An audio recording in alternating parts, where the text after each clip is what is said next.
Oh yeah. Oh yeah. I think this recording is working now. Yes.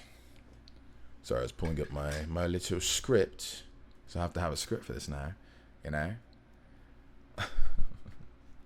Anyways, hello, guys.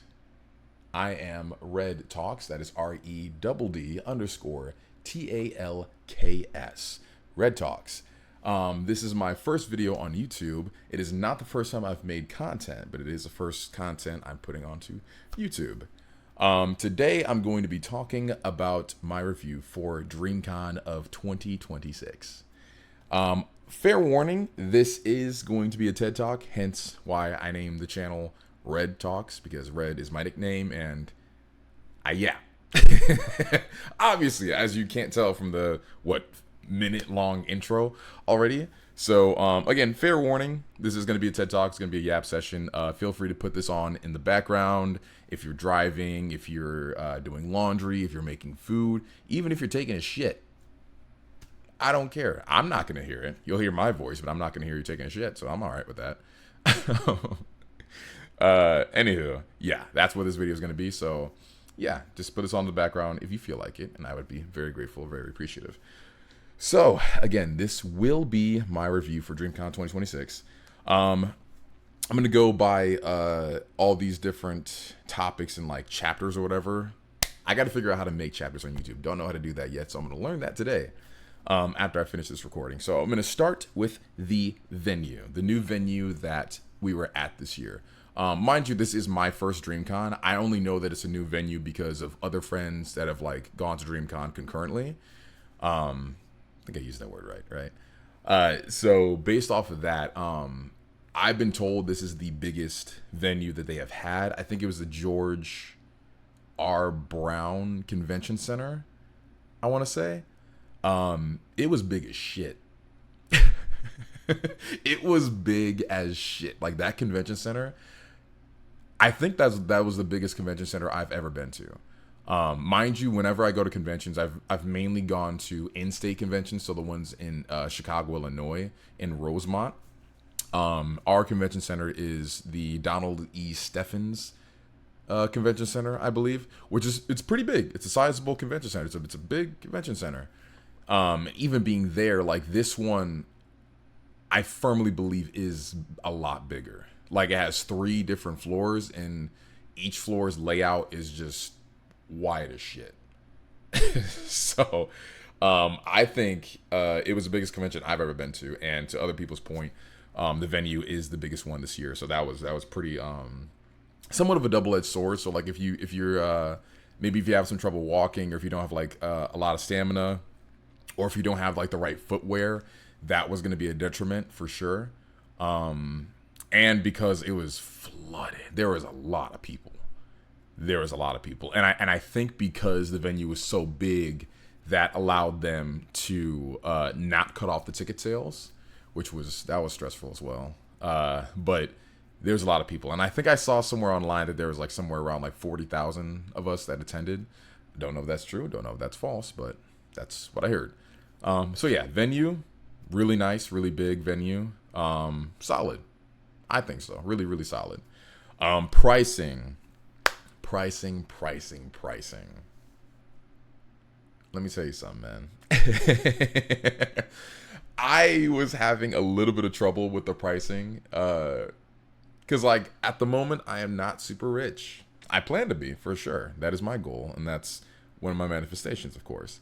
But I'm telling you right now, like the tickets, like the weekend tickets, 3-day tickets, right, was $160 for regular. If you wanted premium, it was going to be more than double that at like $300 and something dollars, minimum, because there's also like tax and everything.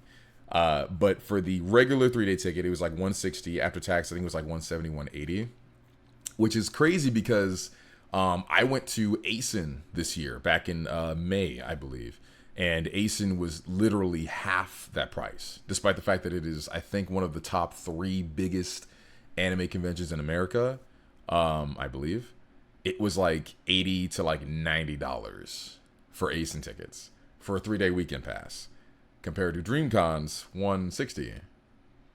So I was kind of comparing that. I'm like, okay, RDC, I know y'all have money. So why are y'all charging this much? Especially for a convention that's like for us, for black nerds, black geeks and everything. Like, it kind of sucks when so many things feel inaccessible because the pricing is just like through the roof. And I'm like, dude, what the fuck? So pricing, this is a convention where you need to like, and I mean, you've probably heard it from other people too, but like, this is just my take on it from being like a first time DreamCon goer. You need to save up a lot of money for this shit. Like, especially if you're flying in, like the tickets just for yourself is like 160 to 180. Plane tickets will, like, if your earliest, I guess, could be like roughly the same price, 160, maybe 200 something if you get them early. And I mean early as in like the previous year early. Like my friend in her group, they literally got their tickets set and ready to go like last October. So that's ideal. Like, you want to plan that far ahead for this, especially if you want to get the hotels. The hotels, I wasn't able to get a hotel this year. We got an Airbnb that was really nice. I'll talk about that later. But yeah, pricing. This is a convention you need to plan ahead for, especially for pricing, is you need to save up a lot of money. I didn't even buy any merch either. I didn't buy anything from the artist vendors. Nothing. I was tempted to, but I also realized I had to have money when I got back home. So I was like, I'm gonna have to miss out on that, unfortunately. Pricing, rough.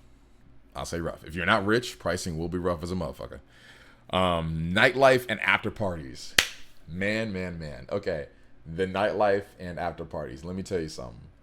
Pissed me off. The nightlife and the after parties is very much a hit or miss. And that's coming from somebody that's from Illinois, like mainly next to Chicago. I travel to the city. I try to travel to the city pretty frequently, especially on the weekends, because our nightlife is substantially better.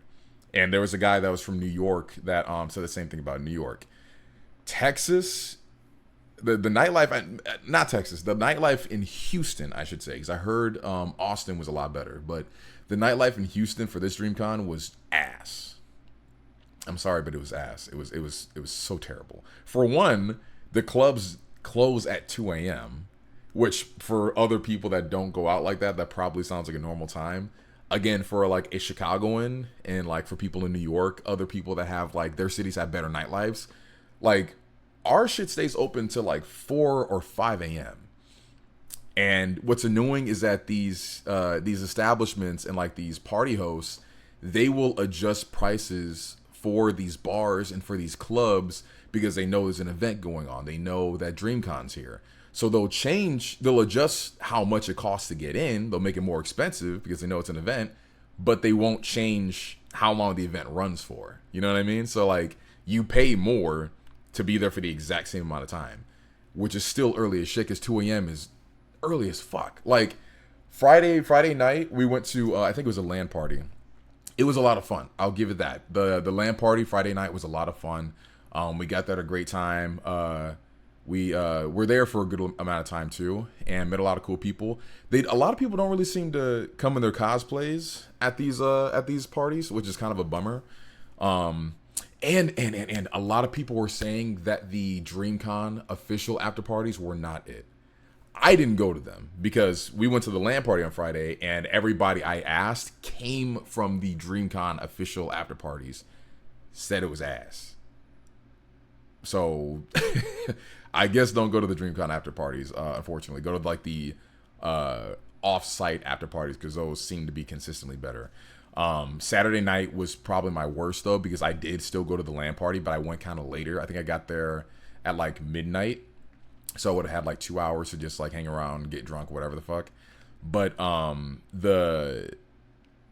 guess they overbooked. So like there was a clear limit to how many people could get into the Saturday night LAN party that I went to. And when I got there, they were like issuing people refunds, or no, they were telling people to email an email and then ask them for a refund basically because a lot of people couldn't get in. I got in by the will of God.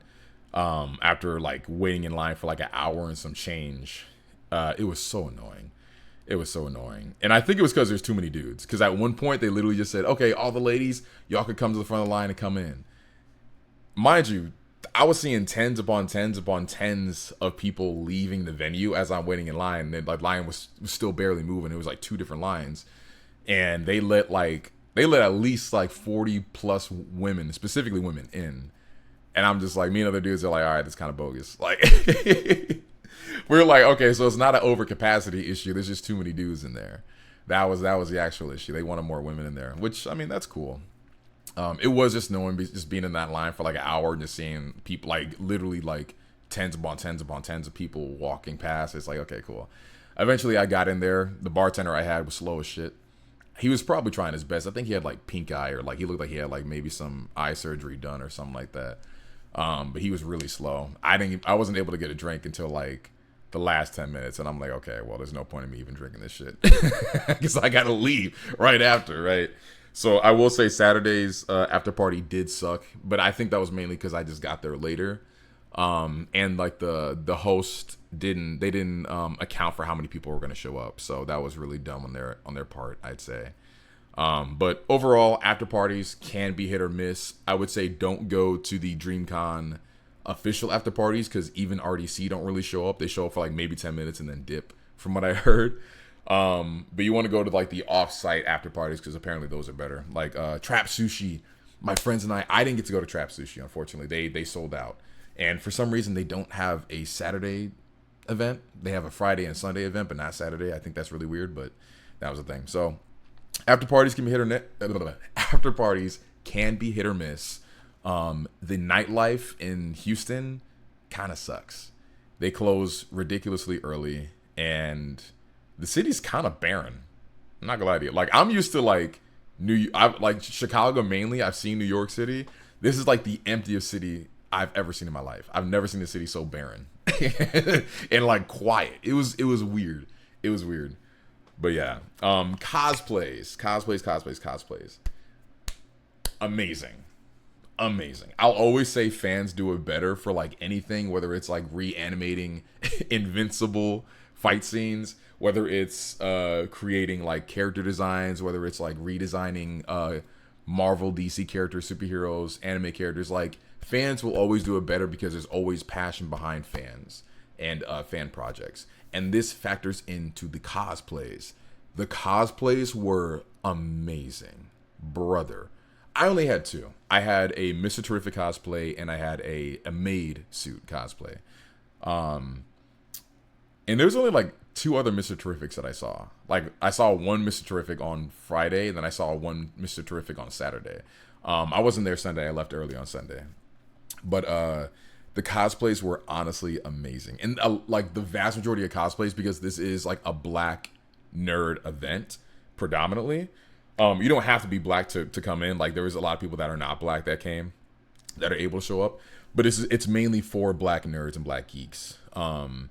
So a lot of the cosplays were like stuff that, like, if you grew up black, you know, or if you grew up around like a lot of black content and like black shows and movies, you would understand these cosplays.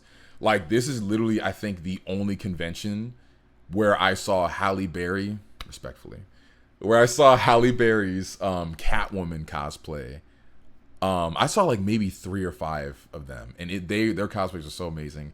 One of my favorite Catwomen, mainly because it's Halle Berry. I'm sorry. Same thing with Storm, which is kind of biased because she has been the only live action Storm. No, I'm sorry. She's been one of 2 live action Storms, I believe.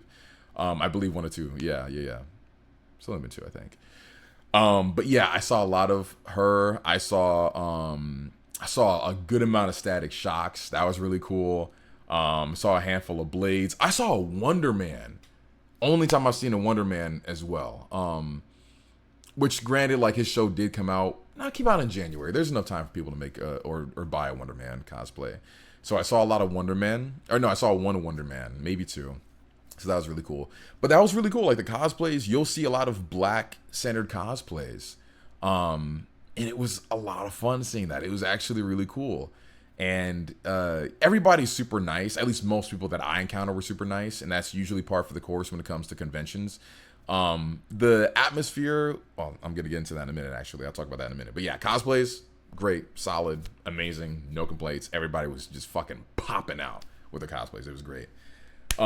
Atmospheres.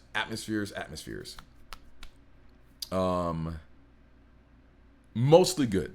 Mostly good. And I say mostly good because, again, when it comes to conventions, usually there's like, it's a lot of nice people. I barely have like any issues with people at conventions. Everybody's super nice. They want to like get a picture with you, or like they'll ask you if you could take a picture with them and somebody else. They'll definitely comment on your cosplay, or compliment your cosplay, dap you up here and everything. And that was pretty cool. But I'd say the atmosphere was a little off because from what my friends were telling me, the previous years, it was very much mainly like black nerd centered, which I said previously, but like now this year, and I sensed it too, because my friends are telling me, and I could definitely see it when I was there.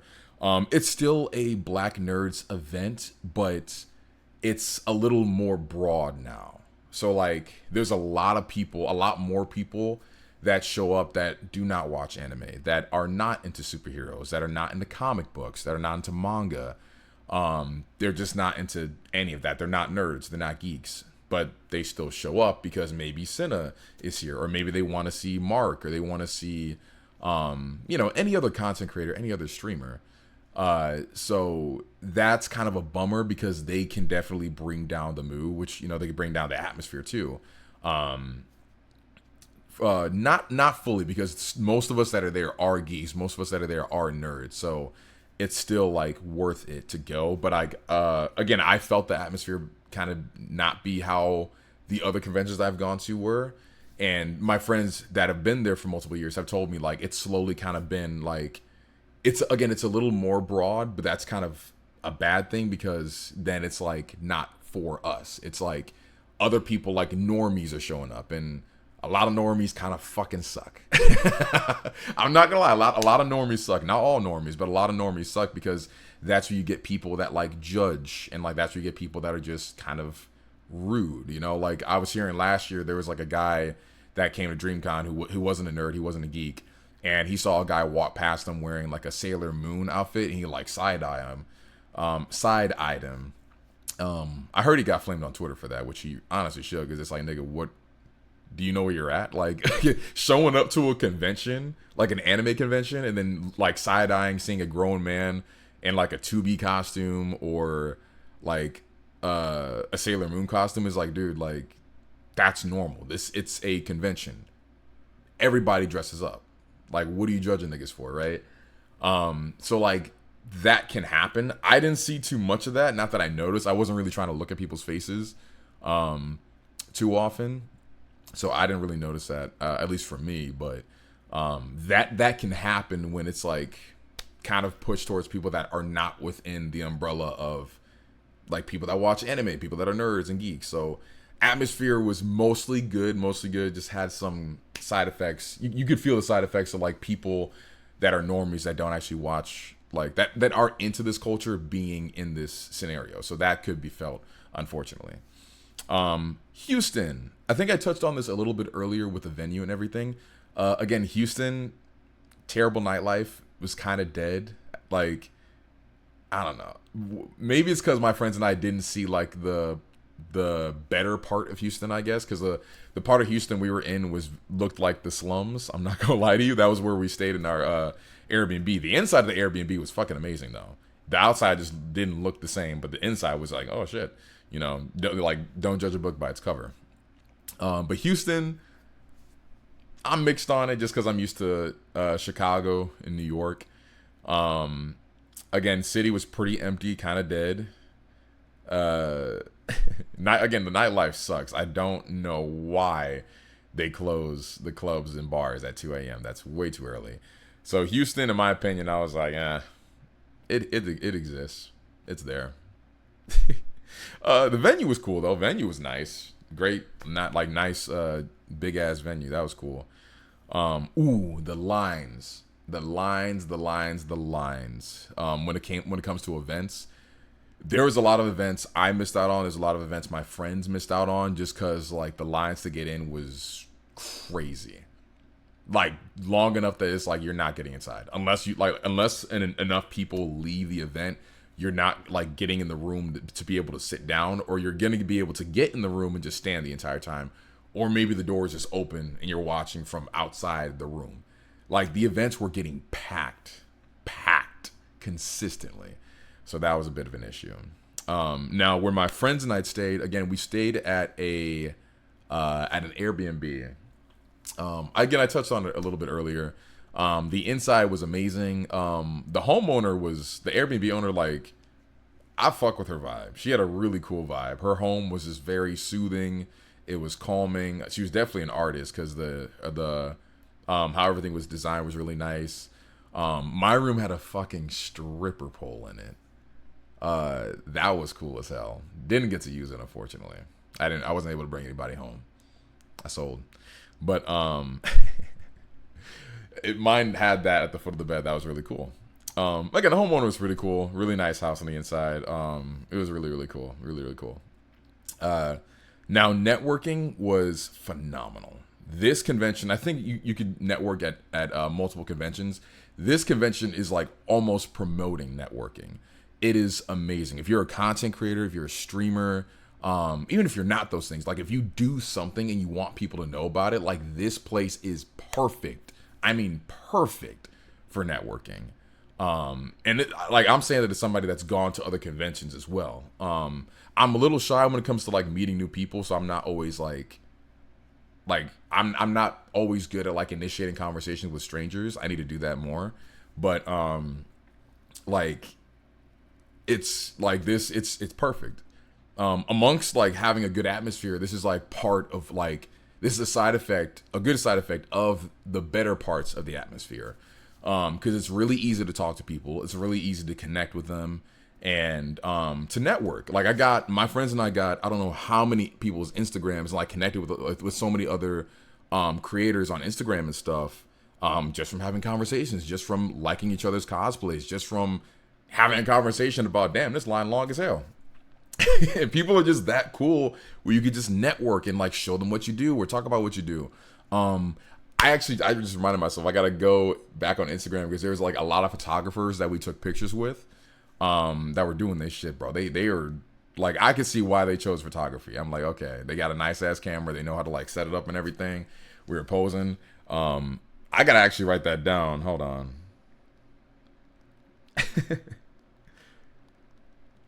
Because I gotta remember that. I don't want to forget that because there's a lot of people that took a lot of really nice pictures of me and my friends and everybody else that I got to go back to.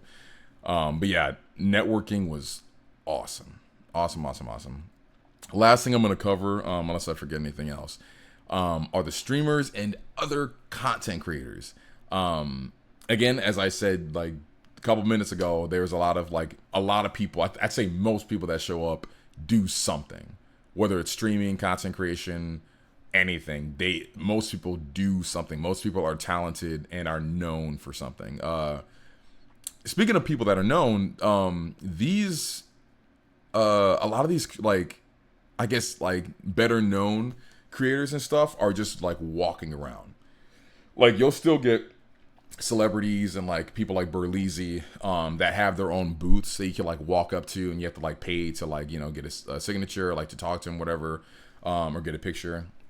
But there's other like people that are content creators. Like I can't tell you how many people that I actually follow on Instagram or like I'm subscribed to on YouTube that I saw just casually walking around, like not in a booth. They were just walking around. Like me and my friends, and we were sitting down at the lunch or at the cafeteria and just eating. Mark from RDC, Mark just was walking through, and I heard people like there was a commotion. He was walking through, just dapping people up with security and just saying, "Yo, what's up?" I was like, "That's crazy as shit. What the fuck?" And Senna was like 20 seconds later, Senna happened to be walking the same way, same deal, and I'm like, "Yo, what the fuck?" Like, is that casual? Hell, I saw on DreamCon's story, there was a guy recording, I think Mark and Ben just walking through dapping people up. And then when he like double tap to like change the camera to like mirror the camera, it was fucking A-Train. A-Train was just following Mark, recording him, and he was dapping people up. He's like, and he just double tapped it. Damn, that's crazy, y'all. I'm like, nigga, what the fuck? It's crazy. It's a small world at DreamCon. It's a small world, bro, because like they're just out there chilling. I walked past NPC Miles. I walked past this other lady, Royal Carter, I think. Fine as hell, by the way, respectfully, fine as hell. I walked. There was a lot of people, bro. There was a lot of people. Hell, I fucking I dapped up Royal Carter's brother. I didn't even know that was her brother till like I think I saw it later on her Instagram, either her story or just she made a post about it. It was where I was wearing my Mr. Terrific fit. And he fucked with it and he dapped me up. I was like, oh, he was a pretty nice guy. Him and his buddies, they dapped me up. I'm like, oh, they're pretty nice people. And I find out later that he's related to Royal Carter. I'm like, yo, it is a small fucking world. What the heck? It's crazy. Like they're just there, man. They're just chilling. And they're pretty cool. I don't want to say they are because I don't know them personally, but like my interactions with them was pretty cool. When I see them interacting with other people, they seem chill and down to earth. So you will see, like, if you go to DreamCon, you will see celebrities, you will see content creators and streamers that you probably follow or subscribe to, because they're just chilling. They're literally just walking around, bro. They're here. They're at the event. They're not just like sitting and like at a booth. Sometimes they are, but other times they're literally just at the event chilling. So yeah, it was really fun. A lot of really high points. Couple low points, couple mid points, but I'd say mostly if I was to rate this like out of 10, I'd give it like a solid 8 out of 10. I'd give it a solid 8. Again, only downsides in my opinion being the city, Houston itself is kind of at least for me. Nightlife is bad in my opinion. Again, coming from a city where the nightlife in my opinion is objectively better. That was contradicting. But I think it's better. So the nightlife is meh. The city itself is kind of dead. At least the part that we went to. And again, the atmosphere is a little less like black nerd coded. So it's a little more normie coded this year. So I think that was a downside, unfortunately. But other than that, like, it was solid, man. Oh, pricing is also pretty bad because there's also events you got to pay to get to or to like go to, so that sucks. But yeah, overall it was really fun. For my first DreamCon, it was a lot of fun. It was amazing. I loved it. My friends loved it. It was a blast. Mine was a little sour just because my last day there on Saturday night was a bummer because I got there too late at the LAN party, so it was just most of my time was just waiting in line. I didn't even really get to chill when I got in there. But yeah, overall, it was great. I would definitely recommend going to DreamCon 2027. I plan on going there. Hopefully, we'll be able to get a hotel that's connected to the convention, so we got to plan that way ahead of time. And by the end of this year, literally crazy enough, to get that going. But yeah, overall, I'd say it was great. I don't think I missed any points. I don't think I forgot anything. If I did, I might talk about it. I don't know. We'll see. But yeah. You know, that's it. That's pretty much it. That's pretty much it. Oh damn, I didn't even talk about some of the events like the voiceover talent search. Something for another time. But yeah, if you guys went, anybody that's watching this video, if you are still watching, by the way, thank you so much. But if any of you guys went to DreamCon, feel free to comment down below how it was for you. What was your favorite parts? What was your least favorite parts? If you feel like they could do better in some areas, what do you think that is? If you think there were some aspects of the con that you think they did well, let me know. Let me know in the comment section down below. Also, let me know if you disagree with any of what I was saying. I'd love to hear your comments on that. Just don't be an ass. Don't be an ass, because I'll just ignore that shit. I might reply to it out of spite, or I might just ignore it. I don't know. But anyways, for those of you guys that made it to this part of the video, we are now about to be 30 minutes in. Again, thank you guys so much for listening to me yap. I really appreciate that. That means the world to me. And yeah, I hope you guys have a good rest of your morning, evening, or night. Stay happy, stay healthy, and most importantly, stay safe, because the world As soon as we get to be adults, the world just loves to just go to shit. And it is crazy. And it ain't safe out here. Stay safe. I love you guys. And I will see you in the next one.